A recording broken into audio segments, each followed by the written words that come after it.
Assalamualaikum warahmatullahi wabarakatuh. Hari ini anak-anak berjumpa lagi dengan Bunda Ratna. Semoga anak-anak selalu sehat ya. Hari ini anak-anak akan belajar tematik, tema 3, subtema 2. Tapi sebelum belajar kita berdoa terlebih dahulu ya. Semuanya sikap berdoa. Before we start our lesson today, let's pray together. Pray begin.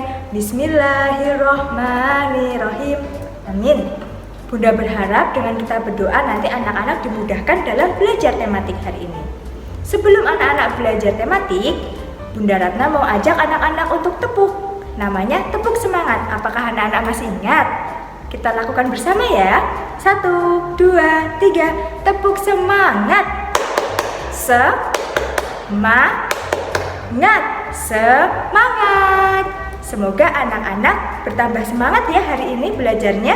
Anak-anak siapkan buku tematik tema 3. Dibuka halaman 47 subtema 2. Supaya anak-anak lebih paham dan mengerti, silahkan anak-anak simak video pembelajaran berikut ya.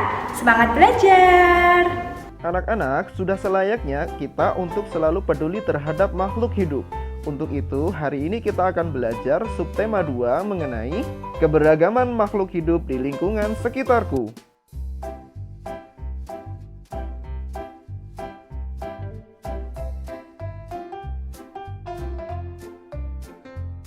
Selain tumbuhan, hewan juga merupakan sumber daya alam yang perlu kita jaga keseimbangan dan kelestariannya.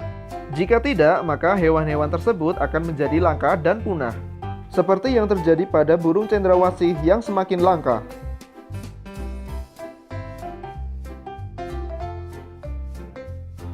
Kelangkaan burung cendrawasih terjadi akibat dari perburuan liar yang tidak terkendali.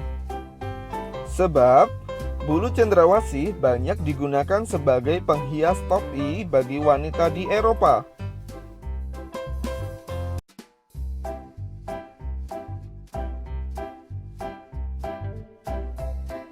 Apabila perburuan liar terus dilakukan dan tidak terkendali, maka satwa liar akan mengalami kelangkaan, bahkan akan terjadi kepunahan.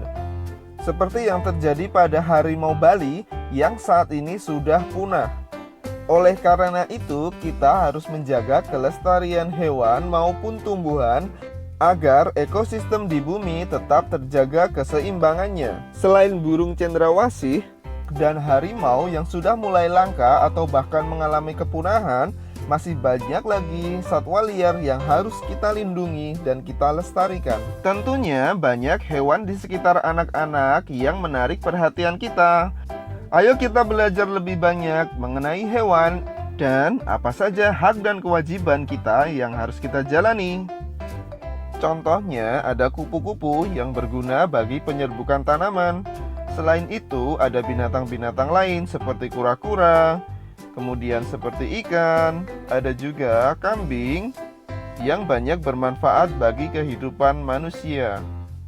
Apakah anak-anak mempunyai hewan peliharaan?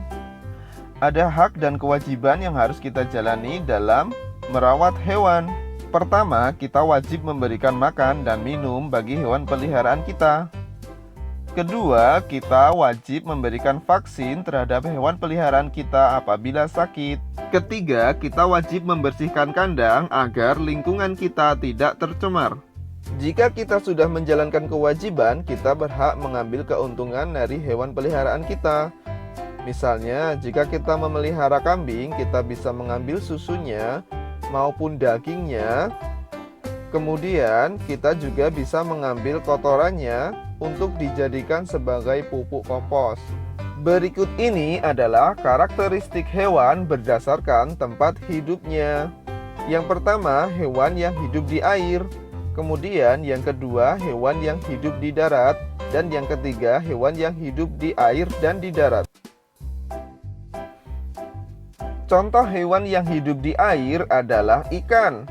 Ikan dapat kita manfaatkan keindahannya. Selain itu, ikan juga bisa kita manfaatkan dagingnya untuk sumber makanan bagi kehidupan kita. Sedangkan hewan yang hidup di darat, contohnya ada kambing yang tadi bisa kita manfaatkan susu maupun dagingnya. Kemudian ada juga ayam yang bisa kita manfaatkan telur maupun dagingnya. Selanjutnya, contoh hewan yang hidup di darat maupun di air adalah ada katak. Katak sangat populer di lingkungan kita. Kemudian ada juga kura-kura. Selain itu ada buaya. Dulu buaya banyak dimanfaatkan kulitnya sebagai bahan kerajinan, tapi kini buaya sudah menjadi binatang yang dilindungi.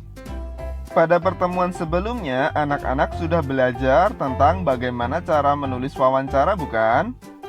Berikut ini format menulis laporan hasil wawancara. Pertama, latar belakang. Tuliskan mengapa anak-anak harus melakukan wawancara. Kedua, tuliskan maksud dan tujuan untuk wawancara.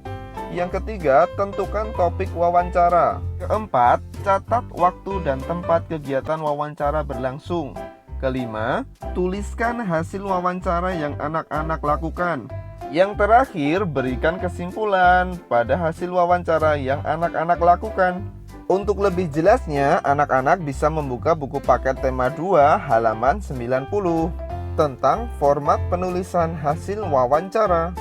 Jadi, kesimpulan kita pada materi kali ini adalah pelestarian hewan maupun tumbuhan bertujuan agar ekosistem di bumi tidak mengalami kepunahan. Upaya yang bisa kita lakukan adalah melakukan penangkaran hewan atau mendirikan tempat-tempat perlindungan bagi hewan. Pelestarian keanekaragaman hayati bermanfaat bagi perkembangan ilmu pengetahuan dan perkembangan teknologi. Selain itu, dapat digunakan untuk memenuhi kebutuhan pokok masyarakat, yaitu sebagai bahan makanan maupun obat-obatan. Baik, cukup sekian materi untuk hari ini. Sekarang waktunya tantangan bagi anak-anak untuk mengerjakan kuis di website e-learning. Selamat mengerjakan anak-anakku. Alhamdulillah, belajar kita hari ini sudah selesai anak-anak. Bagaimana?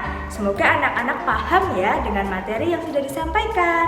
Sebelum Bunda akhiri, Bunda Ratna berpesan kepada anak-anak untuk selalu menjaga kesehatan dan rajin sholat 5 waktu. Sekarang Bunda akhiri ya, marilah kita membaca hamdalah bersama-sama.